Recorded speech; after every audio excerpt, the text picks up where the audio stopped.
എല്ലാ കൂട്ടുകാർക്കും ഏറ്റുമാനൂരപ്പൻ ഭക്തൻ ചാനലിലേക്ക് ഹൃദയം നിറഞ്ഞ സ്വാഗതം. ഇന്ന് നമ്മൾ അറിയാൻ പോകുന്ന വിഷയങ്ങൾ താഴെ പറയുന്നവയാണ്. എന്തുകൊണ്ട് ശിവലിംഗത്തെ ആരാധിക്കുന്നു? ശിവലിംഗത്തിന്റെ ആത്മീയവും ദാർശനികവുമായ രഹസ്യങ്ങൾ.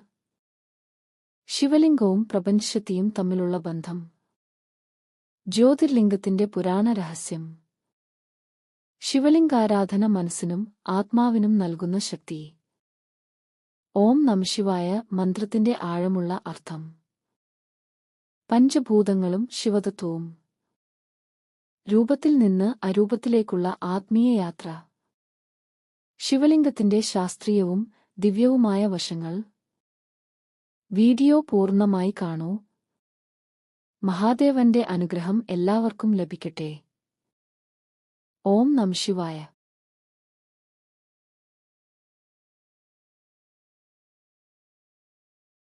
ഓം നമഃ ശിവായ.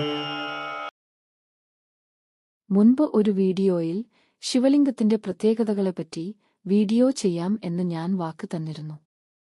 ഭൂരിഭാഗം ആളുകൾക്കും എന്തുകൊണ്ട് ശിവലിംഗത്തെ പ്രാർത്ഥിക്കണം, എന്താണ് ശിവലിംഗത്തിന്റെ പ്രത്യേകതകൾ, ഇവയൊന്നും തന്നെ അറിയില്ല. അതുകൊണ്ട് നിങ്ങൾ ഈ വീഡിയോ നിശ്ചയമായും കണ്ടിരിക്കണം. പലർക്കും നമ്മുടെ വിഗ്രഹാരാധനയെപ്പറ്റി തെറ്റായ അറിവാണുള്ളത്. വിഗ്രഹാരാധനയെപ്പറ്റി മുൻപ് മറ്റൊരു വീഡിയോ ചെയ്തിട്ടുണ്ട്.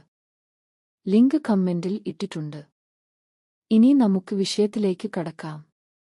ശിവലിംഗം ഒരു വിഗ്രഹം മാത്രമല്ല, ഹൈന്ദവ ദർശനത്തിലെ ആത്മീയ പ്രതീകങ്ങളിൽ ഒന്നാണ്. ദൈവത്തെ ഒരു രൂപത്തിൽ ഒതുക്കാതെ പ്രപഞ്ചത്തിന്റെ അനന്തതയെയും ശക്തിയെയും സൂചിപ്പിക്കുന്ന പ്രതീകമാണ് ശിവലിംഗം. ശിവലിംഗം എന്നാൽ സൃഷ്ടിയുടെ ആധാരമായ ശുദ്ധചൈതന്യത്തെയാണ് സൂചിപ്പിക്കുന്നത്. അതിന് ലിംഗഭേദമില്ല. നാം ശിവലിംഗത്തിനു മുന്നിൽ പ്രാർത്ഥിക്കുമ്പോൾ കല്ലിനെയല്ല, നമ്മുടെ ഉള്ളിലുള്ള ദൈവിക ശക്തിയെയാണ് നമ്മൾ അനുഭവിക്കുന്നത്. ഇത് ഒരു വിശ്വാസം മാത്രമല്ല, ആത്മീയതയും ശാസ്ത്രവും കൂടിച്ചേരുന്ന ഒരു അദ്ഭുത സങ്കല്പമാണ്. അപ്പോൾ ശിവലിംഗത്തിന്റെ യഥാർത്ഥ അർത്ഥം എന്താണ്? ശിവലിംഗം എന്നാൽ അനന്തതയുടെ പ്രതീകമാണ്. സംസ്കൃത വ്യാകരണമനുസരിച്ച് ലിംഗം എന്ന പദത്തിന്റെ അർത്ഥം അടയാളം അല്ലെങ്കിൽ പ്രതീകം എന്നാണ്. നമ്മുടെ നേത്രങ്ങൾക്ക് കാണാനാകാത്തതും വാക്കുകൾ കൊണ്ട് വിവരിക്കാനാകാത്തതുമായ പ്രപഞ്ചശക്തിയെ മനസ്സിലാക്കാൻ മനുഷ്യൻ കണ്ടെത്തിയ പ്രതീകമാണ് ശിവലിംഗം. രൂപമില്ലാത്ത പരബ്രഹ്മത്തെ മനസ്സിൽ ധ്യാനിക്കാൻ സഹായിക്കുന്ന ഒരു ദൈവിക പ്രതീകമാണ് ശിവലിംഗം. അതിരുകളില്ലാത്ത പ്രകാശത്തെ ഒരു ബിന്ദുവിലേക്ക് ആവാഹിക്കുന്നതുപോലെ അനന്തമായ ഊർജ്ജത്തെ ഒരു ലളിതമായ രൂപത്തിൽ അനുഭവിപ്പിക്കുന്ന സങ്കല്പമാണ് അത്. അതുകൊണ്ടാണ് ശിവലിംഗാരാധന ഒരു ആചാരം മാത്രമല്ല എന്ന് പറയപ്പെടുന്നത്. അത് മനുഷ്യനെ തന്റെ ഉള്ളിലെ നിശ്ശബ്ദതയിലേക്ക് നയിക്കുന്ന ഒരു ആത്മീയ യാത്രയാണ്. പ്രപഞ്ചസത്യത്തെ അനുഭവിക്കാൻ തുറക്കുന്ന ഒരു ശക്തമായ വാതിൽ. ആദിയും അന്തവുമില്ലാത്ത ജ്യോതിർലിംഗം എങ്ങനെയാണ് വന്നത് എന്നതിനെപ്പറ്റിയുള്ള കഥ താഴെ പറയുന്നതാണ്. ഒരിക്കൽ ബ്രഹ്മാവും വിഷ്ണുവും തമ്മിൽ പ്രപഞ്ചത്തിൽ ആരാണ് ഏറ്റവും ശ്രേഷ്ഠൻ എന്നതിനെ ചൊല്ലി തർക്കമുണ്ടായി. ആ സമയത്ത് അവർക്ക് മുന്നിൽ ആദിയും അന്തവുമില്ലാത്ത ഒരു വലിയ അഗ്നിസ്തംഭം പ്രത്യക്ഷപ്പെട്ടു. അതിന്റെ അഗ്രവും ചുവടും കണ്ടെത്താൻ ബ്രഹ്മാവിനും വിഷ്ണുവിനും സാധിച്ചില്ല. ആ ജ്വാലാസ്തംഭമാണ് ശിവലിംഗത്തിന്റെ ആദിരൂപം. പ്രപഞ്ചത്തിന്റെ അവസാനമില്ലാത്ത ഊർജ്ജമാണ് ഈ ജ്വാലയെന്ന് അവർ തിരിച്ചറിഞ്ഞു. ഈ ജ്വാലാസ്തംഭത്തിന്റെ പ്രതീകമാണ് ഇന്ന് നമ്മൾ ആരാധിക്കുന്ന ശിവലിംഗം. ഹൈന്ദവ വിശ്വാസമനുസരിച്ച് 33 കോടി ദേവതകളും ഋഷിമാരും ശിവലിംഗത്തെയാണ് പ്രാർത്ഥിക്കുന്നത്. ദേവതമാർ എന്ന് പറയുന്നത് ദൈവങ്ങളല്ല. ചുരുക്കത്തിൽ അവരെ മാലാഖമാരായോ ഫക്കീറുകളായോ കണ്ടാൽ മതി. കാരണം ഹിന്ദുവിൽ ഒരേ ഒരു ദൈവമേ ഉള്ളൂ. അതാണ് പരബ്രഹ്മം. അതിനെക്കുറിച്ച് മുൻപ് ഒരു വീഡിയോ ചെയ്തിട്ടുണ്ട്. ലിംഗം എന്നത് ഒരു പ്രത്യേക ദേവന്റെ രൂപമല്ല, മറിച്ച് എല്ലാ ദേവതകളുടെയും ആത്മചൈതന്യത്തിന്റെ ഉറവിടമാണ്. പ്രപഞ്ചത്തിന്റെ സൃഷ്ടി, സ്ഥിതി, സംഹാരം എന്നീ 3 അവസ്ഥകളും ഈ ഒരു പ്രതീകത്തിൽ അടങ്ങിയിരിക്കുന്നു. അതുകൊണ്ട് ശിവലിംഗത്തെ വണങ്ങുന്നതിലൂടെ നമ്മൾ സകല പ്രപഞ്ചശക്തികളെയും ഒരേ സമയം ആദരിക്കുകയാണ് ചെയ്യുന്നത്. എന്തുകൊണ്ടാണ് ശിവലിംഗത്തെ പ്രപഞ്ചോർജ്ജത്തിന്റെ ഉറവിടം എന്ന് വിളിക്കുന്നത് എന്ന് നോക്കാം. പ്രപഞ്ചത്തിന്റെ മുഴുവൻ ശക്തിയും ഒരുമിച്ചിരിക്കുന്ന ഏക പ്രതീകമാണ് ശിവലിംഗം. സൃഷ്ടിയുടെ ശക്തിയായ ബ്രഹ്മാവും പരിപാലനത്തിന്റെ ശക്തിയായ വിഷ്ണുവും മാറ്റത്തിന്റെയും സംഹാരത്തിന്റെയും ശക്തിയായ ശിവനും ശിവലിംഗത്തിനുള്ളിൽ സങ്കൽപ്പിക്കപ്പെടുന്നു. ശിവലിംഗത്തിന്റെ അടിഭാഗം ബ്രഹ്മാവിനെയും നടുവ് വിഷ്ണുവിനെയും മുകളിലെ ഭാഗം ശിവനെയും സൂചിപ്പിക്കുന്നു. അതുകൊണ്ട് ശിവലിംഗം പ്രപഞ്ചത്തിന്റെ ഒരു ചെറിയ രൂപമായി കണക്കാക്കപ്പെടുന്നു. എന്തുകൊണ്ടാണ് ശിവലിംഗത്തെ പ്രാർത്ഥിച്ചാൽ സർവ്വദേവതാ അനുഗ്രഹം ലഭിക്കും എന്ന് പറയുന്നതിന്റെ രഹസ്യം എന്ന് നോക്കാം. നിങ്ങൾ ശിവലിംഗത്തിനു മുന്നിൽ പ്രാർത്ഥിക്കുമ്പോൾ പ്രപഞ്ചത്തിലെ മുഴുവൻ പോസിറ്റീവ് ഊർജവും നിങ്ങളിലേക്ക് പ്രവഹിക്കുന്നു. കാരണം അത് സർവ്വചൈതന്യത്തിന്റെയും രൂപമാണ്. വിഷ്ണുവിന്റെ കാരുണ്യവും മഹാലക്ഷ്മിയുടെ ആശ്വര്യവും സരസ്വതിയുടെ ജ്ഞാനവും ദുർഗയുടെ ധൈര്യവും എല്ലാം ഈ ഒറ്റ ആരാധനയിലൂടെ ഭക്തൻ സിദ്ധിക്കുന്നു. അതുകൊണ്ട് പല വാതിലുകളിൽ മുട്ടുന്നതിനു പകരം എല്ലാത്തിന്റെയും മൂലകാരണമായ ശിവലിംഗത്തെ പ്രാർത്ഥിച്ചാൽ എല്ലാ ദേവന്മാരുടെയും അനുഗ്രഹം ഒന്നിച്ചു ലഭിക്കും. ശിവലിംഗത്തെ പ്രാർത്ഥിക്കുന്നതിലൂടെ ഇഷ്ടദേവതാ സാന്നിധ്യം അനുഭവിക്കാൻ സാധിക്കും. കാരണം ശിവലിംഗം സർവ്വദേവ സാന്നിധ്യത്തിന്റെ പ്രതീകമാണ്. അതുകൊണ്ട് നിങ്ങൾ ഏത് ദേവതയെ ആരാധിച്ചാലും, കൃഷ്ണൻ, രാമൻ, ദേവി, മുരുകൻ ആരായാലും ആ ദൈവത്തിന്റെ അനുഗ്രഹം ശിവലിംഗത്തിലൂടെ ലഭിക്കുമെന്ന് വിശ്വസിക്കപ്പെടുന്നു. നിങ്ങളുടെ മനസ്സ് ഏത് ദൈവരൂപത്തോടാണ് കൂടുതൽ ഭക്തിയോടെ ചേർന്നിരിക്കുന്നത്, ആ ഭക്തിയെ ശിവലിംഗം സ്വീകരിച്ച് അനുഗ്രഹമായി നിങ്ങളിലേക്ക് തിരികെ നൽകുന്നു. നമ്മൾ സാധാരണയായി ദൈവങ്ങളെ മനുഷ്യരൂപത്തിലാണ് സങ്കൽപ്പിക്കാറുള്ളത്. എന്നാൽ ശിവലിംഗം അങ്ങനെയൊരു രൂപമല്ല, അതൊരു വലിയ പ്രപഞ്ചസത്യത്തിന്റെ അടയാളമാണ്. ഈ ലോകത്തെ മുഴുവൻ നയിക്കുന്ന ഒരു പരമശക്തിയുണ്ട്. പ്രപഞ്ചം മുഴുവൻ നിറഞ്ഞു നിൽക്കുന്ന ആ പരമചൈതന്യത്തെയാണ് ശിവലിംഗം പ്രതിനിധീകരിക്കുന്നത്. ശിവലിംഗം എന്നത് ബ്രഹ്മാവ്, വിഷ്ണു, മഹേശ്വരൻ എന്നീ ത്രിമൂർത്തികൾ ഒന്നിച്ചു ചേരുന്ന രൂപമാണ്. ഇതിന് 3 ഭാഗങ്ങളുണ്ട്. അടിയിലെ ഭാഗം ബ്രഹ്മഭാഗം എന്ന് അറിയപ്പെടുന്നു. ഇത് ഭൂമിക്കടിയിൽ മറഞ്ഞിരിക്കുന്ന പീഠമാണ്. ഇത് സൃഷ്ടികർത്താവായ ബ്രഹ്മാവിനെ സൂചിപ്പിക്കുന്നു. നടുവിലെ ഭാഗമാണ് വിഷ്ണുഭാഗം എന്ന് അറിയപ്പെടുന്നത്. ഇത് പ്രപഞ്ചത്തെ പരിപാലിക്കുന്ന വിഷ്ണുവിനെ സൂചിപ്പിക്കുന്നു. മുകളിലെ ഭാഗം ശിവഭാഗം എന്നും അറിയപ്പെടുന്നു. ഇത് സംഹാരമൂർത്തിയായ മഹാദേവനെ സൂചിപ്പിക്കുന്നു. ഈ 3 ഭാഗങ്ങളും ചേരുമ്പോൾ അത് പ്രകൃതിയുടെയും പ്രപഞ്ചത്തിന്റെയും പൂർണ്ണമായ കഥയായി മാറുന്നു. താഴെയുള്ള ഭാഗം ഭൂമിയെയും പ്രകൃതിയെയും സൂചിപ്പിക്കുമ്പോൾ മുകളിലെ ഭാഗം എല്ലാത്തിനും മേലെയുള്ള പരമസത്യത്തെ കാണിക്കുന്നു.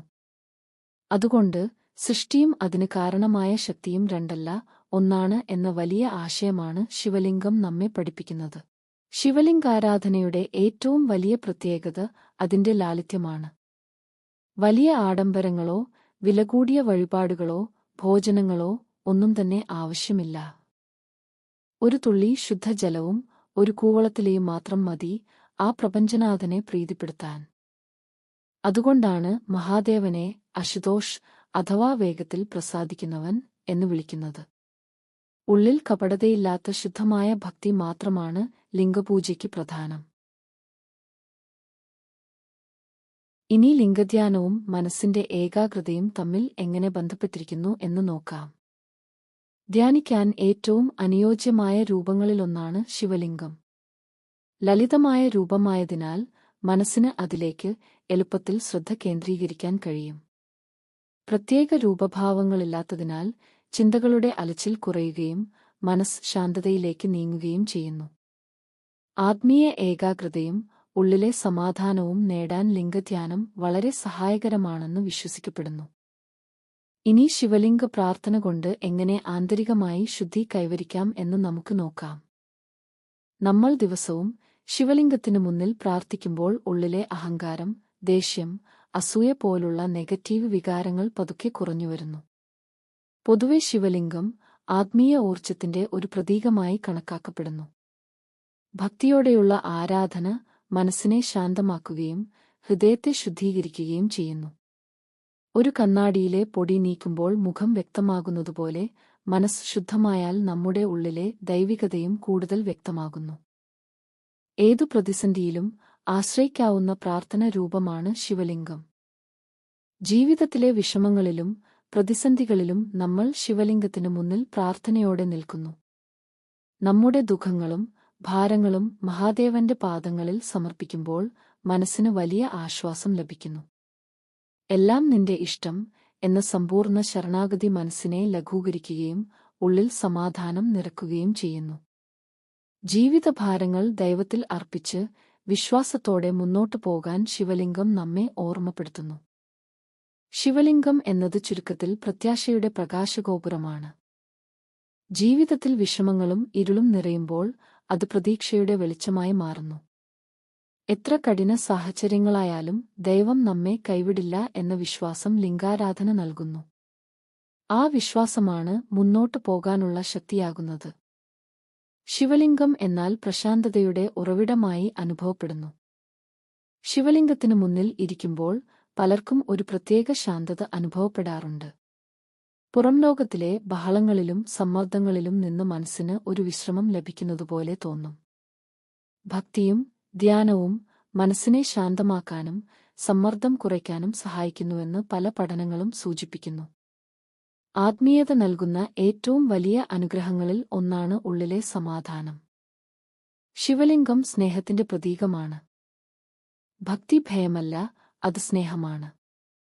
ശിവലിംഗത്തിനു മുന്നിൽ നാം നിൽക്കുമ്പോൾ നമ്മുടെ ഹൃദയം സ്നേഹവും കരുണയും കൊണ്ട് നിറയുന്നു.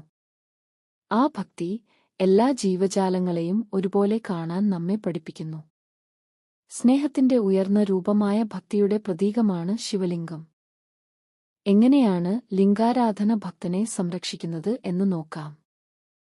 നെഗറ്റീവ് ഊർജങ്ങൾ, ദുഷിച്ച ചിന്തകൾ, ഭയം എന്നിവയിൽ നിന്നുമുള്ള ഒരു ആത്മീയ കവചമാണ് ശിവലിംഗാരാധന. മൃത്യുവിനെപ്പോലും ജയിച്ചവനാണ് മഹാദേവൻ. അതുകൊണ്ടാണ് മഹാദേവൻ മൃത്യുഞ്ജയൻ എന്ന പേരിൽ അറിയപ്പെടുന്നത്. ശിവലിംഗത്തെ അഭയം പ്രാപിക്കുന്നവൻ കാലനെപ്പോലും ഭയപ്പെടേണ്ടതില്ല. ഈ ആത്മീയ സുരക്ഷിതത്വബോധം ജീവിതത്തിൽ വലിയ ധൈര്യം നൽകുന്നു. ഊർജവും ശാന്തിയും പകരുന്ന സാന്നിധ്യമാണ് ശിവലിംഗം. ശിവലിംഗം പ്രപഞ്ചോർജ്ജത്തിന്റെ കേന്ദ്രമായി കണക്കാക്കപ്പെടുന്നു. മന്ത്രജപവും അഭിഷേകവും അതിൽ നിന്ന് പോസിറ്റീവ് ഊർജം ഉൽപ്പാദിപ്പിക്കുന്നു. ഇത് നെഗറ്റിവിറ്റി കുറച്ച് അന്തരീക്ഷം ശുദ്ധമാക്കുന്നു. ശിവലിംഗം ഒരു ആത്മീയ ഊർജത്തിന്റെ പ്രതീകമാണ്. രൂപത്തിൽ നിന്ന് അരൂപത്തിലേക്കുള്ള യാത്രയുടെ തുടക്കമാണ് ശിവലിംഗം. ആത്മീയ വളർച്ചയ്ക്ക് വിവിധ ഘട്ടങ്ങളുണ്ട്. തുടക്കത്തിൽ മനുഷ്യന് ദൈവത്തെ ആരാധിക്കാൻ ഒരു രൂപം ആവശ്യമാണ്. എന്നാൽ ആത്മീയത വളരുമ്പോൾ രൂപത്തിനപ്പുറമുള്ള അരൂപത്തെ അവൻ തിരിച്ചറിയുന്നു. ശിവലിംഗം രൂപത്തിൽ നിന്നും രൂപമില്ലായ്മയിലേക്കുള്ള ഒരു പാലമായി കണക്കാക്കപ്പെടുന്നു. അത് പൂർണ്ണമായ ഒരു രൂപമല്ല, എന്നാൽ രൂപമില്ലാത്തതുമല്ല. രൂപത്തിൽ തുടങ്ങി അരൂപത്തിലേക്ക് നീങ്ങുന്ന ആത്മീയ യാത്രയുടെ പ്രതീകമാണിത്. ശിവലിംഗം എന്ന് ഓർക്കുമ്പോൾ ആദ്യം ചിന്തിക്കുക അഭിഷേകങ്ങളെപ്പറ്റിയാണ്. എല്ലാ ശിവക്ഷേത്രങ്ങളിലും പലതരം അഭിഷേകങ്ങൾ നടത്തുന്നത് കാണാം. ശിവലിംഗത്തിൽ നടത്തുന്ന അഭിഷേകങ്ങൾക്ക് വലിയ ആത്മീയ ശാസ്ത്രീയ വശങ്ങളുണ്ട്. ജലം, പാൽ, നെയ്യ്, തേൻ എന്നിവ കൊണ്ടുള്ള അഭിഷേകം ലിംഗത്തിലെ ഊർജ്ജത്തെ ശാന്തമായി നിലനിർത്തുന്നു. ഈ പ്രക്രിയയിലൂടെ കടന്നുപോകുന്ന തീർത്ഥം ആശ്രിതഗുണമുള്ളതായി മാറുന്നു. നമ്മുടെ ഉള്ളിലെ ജ്വാലകളെ തണുപ്പിച്ച് ശാന്തമാക്കുന്നതിന്റെ പ്രതീകം കൂടിയാണ് ഈ നിരന്തര ജലാഭിഷേകം. ഓം നമഃശിവായ എന്ന പഞ്ചാക്ഷരി മന്ത്രം ശിവലിംഗവുമായി അഭേദ്യമായി ബന്ധപ്പെട്ടിരിക്കുന്നു. ഈ മന്ത്രത്തിലെ 5 അക്ഷരങ്ങൾ പ്രപഞ്ചത്തിലെ പഞ്ചഭൂതങ്ങളെ സൂചിപ്പിക്കുന്നു. ഭൂമി, ജലം, അഗ്നി, വായു, ആകാശം എന്നിവയാണ് പഞ്ചഭൂതങ്ങൾ. സകല സൃഷ്ടിയുടെയും മനുഷ്യശരീരത്തിന്റെയും അടിസ്ഥാന ഘടകങ്ങളായി ഇവ കണക്കാക്കപ്പെടുന്നു. പ്രകൃതിയുടെയും പ്രപഞ്ചത്തിന്റെയും ശക്തികൾ ഈ 5 തത്വങ്ങളിലൂടെ പ്രകടമാകുന്നു എന്ന് വിശ്വസിക്കപ്പെടുന്നു. ശിവലിംഗത്തിന് മുന്നിലിരുന്ന് ഈ മന്ത്രം ജപിക്കുമ്പോൾ നമ്മുടെ ശരീരത്തിലെ പഞ്ചഭൂതങ്ങളും പ്രപഞ്ചശക്തിയുമായി ലയിക്കുന്നു. ഇത് നമുക്ക് ശാരീരികവും മാനസികവുമായ ആരോഗ്യം നൽകുന്നു. ശിവലിംഗം എന്നാൽ സൃഷ്ടിയുടെ ദിവ്യരൂപം തന്നെയാണ്. ആധുനിക ശാസ്ത്രം പ്രപഞ്ചത്തിന്റെ ഘടനയെക്കുറിച്ച് പറയുന്ന പല കാര്യങ്ങളും ശിവലിംഗത്തിന്റെ രൂപത്തിലുണ്ട്. പ്രപഞ്ചത്തിലെ കോസ്മിക് എഗ് അല്ലെങ്കിൽ ബ്രഹ്മാണ്ഡത്തിന്റെ ആകൃതിയാണ് ശിവലിംഗത്തിനുള്ളത്. ആറ്റത്തിന്റെ ഘടന പരിശോധിച്ചാൽ അതിലെ പ്രോട്ടോണും ന്യൂട്രോണും അടങ്ങിയ കേന്ദ്രവും അതിനെ ചുറ്റുന്ന ഇലക്ട്രോണുകളും ശിവലിംഗത്തിന്റെ ഘടനയോട് സാമ്യമുള്ളതാണ്. ഇത് കേവലം സങ്കല്പമല്ല, പ്രപഞ്ചത്തിന്റെ സൂക്ഷ്മമായ ദിവ്യരൂപകൽപ്പനയെ സൂചിപ്പിക്കുന്ന പ്രതീകമായും കണക്കാക്കപ്പെടുന്നു. മഹാദേവനെ പലപ്പോഴും നാശത്തിന്റെ കാരകനായി പലരും കരുതുന്നു. മഹാദേവൻ സംഹാരരുദ്രനാണ്. എന്നാൽ ഭഗവാൻ നശിപ്പിക്കുന്നത് മനുഷ്യരെയല്ല, മറിച്ച് മനുഷ്യന്റെ ഉള്ളിലെ അഹങ്കാരത്തെയും മായയുമാണ്. ലിംഗാരാധനയിലൂടെ നമ്മൾ നമ്മുടെ ഞാൻ എന്ന ഭാവത്തെ ഇല്ലാതാക്കുന്നു. അഹങ്കാരം ഇല്ലാതാകുമ്പോൾ മാത്രമേ യഥാർത്ഥ ജ്ഞാനം ജനിക്കൂ. നമ്മുടെ ഉള്ളിലെ തിന്മകളെ എരിച്ചുകളയാൻ ലിംഗത്തിനു മുന്നിലുള്ള പ്രാർത്ഥന സഹായിക്കും. എന്താണ് ചിദംബരം എന്ന് നോക്കാം. ചിദംബരത്തെപ്പറ്റി മുൻപ് ഒരു വീഡിയോ ചെയ്തിട്ടുണ്ട്, ലിങ്ക് കമന്റിൽ ഇട്ടിട്ടുണ്ട്. ശിവലിംഗം നമ്മെ നയിക്കുന്നത് നമ്മുടെ ഉള്ളിലേക്ക് തന്നെയാണ്. പുറത്തുള്ള ലിംഗം ഒരു അടയാളം മാത്രമാണ്. യഥാർത്ഥ മഹാദേവൻ സ്ഥിതി ചെയ്യുന്നത് നമ്മുടെ തന്നെ ഉള്ളിലാണ്. ഇതിനെ ചിദംബരം എന്ന് വിളിക്കുന്നു. പുറത്ത് ആരാധിക്കുന്ന ഭക്തൻ ഒടുവിൽ തിരിച്ചറിയുന്നു, ആ പ്രപഞ്ചചൈതന്യം എന്റെ ഉള്ളിൽ തന്നെയാണ്. അഹം ബ്രഹ്മാസ്മി എന്ന തിരിച്ചറിവിലേക്ക് ലിംഗം നമ്മെ നയിക്കുന്നു. എന്താണ് മോക്ഷം? നമ്മുടെ ഏവരുടെയും അവസാന ലക്ഷ്യം മോക്ഷമാണ്. ചുരുക്കി പറഞ്ഞാൽ ജനന മരണ ചക്രങ്ങളിൽ നിന്നുള്ള മോചനം. ശിവലിംഗം രൂപത്തിൽ നിന്ന് തുടങ്ങി ജീവനെ പ്രപഞ്ചത്തിൽ ലയിപ്പിക്കാൻ പഠിപ്പിക്കുന്നു. ലിംഗം ഒരു ഉപാധി മാത്രമായി മാറുകയും ഭക്തൻ ദൈവാനുഭവത്തിൽ ലയിക്കുകയും ചെയ്യുന്ന അവസ്ഥയാണിത്. പ്രപഞ്ചവും ഞാനും ഒന്നാണെന്ന ഈ പരമമായ തിരിച്ചറിവാണ് ശിവലിംഗാരാധനയുടെ പൂർണ്ണത. ചുരുക്കത്തിൽ, ശിവലിംഗാരാധന എന്നത് ഒരു കല്ലിനെയോ വിഗ്രഹത്തെയോ വണങ്ങുന്ന അന്ധവിശ്വാസമല്ല, അത് പ്രപഞ്ചത്തിന്റെ അനന്തതയെ സ്വന്തം ഉള്ളിൽ അനുഭവിക്കാനുള്ള ആത്മീയ ശാസ്ത്രമാണ്. ലിംഗം ദൈവത്തിന്റെ രൂപമല്ല, ദൈവത്തിന്റെ തത്വമാണ്. ലിംഗത്തെ പ്രാർത്ഥിക്കുമ്പോൾ നമ്മൾ പ്രപഞ്ചത്തിന്റെ ആദിശക്തിയെയാണ് വണങ്ങുന്നത്. ഓർക്കുക, ദൈവം ദൂരെയല്ല, അത് നിങ്ങളുടെ ഉള്ളിൽ തന്നെയാണ്. ഓം നമഃ ശിവായ. നിങ്ങൾ ഒരു മഹാദേവ ഭക്തനെങ്കിൽ ദയവായി അദ്ദേഹത്തിനു വേണ്ടി ഒരു കമന്റ് ഇടണം എന്ന് അപേക്ഷിക്കുന്നു. എല്ലാവർക്കും ഏറ്റുമാനൂരപ്പന്റെ അനുഗ്രഹം ഉണ്ടാകട്ടെ. നിങ്ങളുടെ സ്നേഹത്തിനും പിന്തുണയ്ക്കും ഹൃദയം നിറഞ്ഞ നന്ദി.